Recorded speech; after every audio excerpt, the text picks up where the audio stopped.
আসসালামু আলাইকুম। এখন আমরা আছি রাবার বাগানের ভিতরে। এটা দেখতে পাচ্ছেন রাবার বাগান। এটা কিন্তু অনেক বড় রাবার বাগান।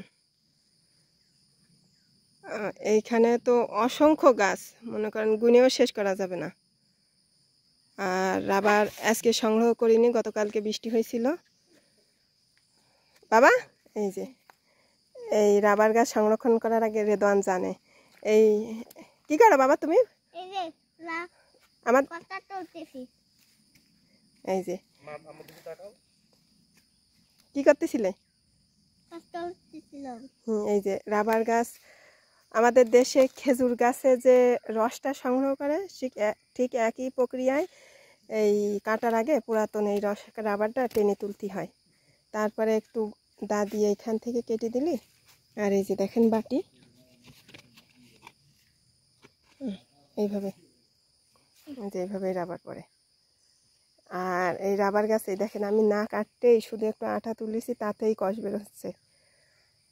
এই গাছ কিন্তু খুবই দামি গাছ। এই রাবার গাছ সব জায়গায় হয় না, আর এটা বাংলাদেশের একটা রপ্তানিমূলক মানে উপাদান।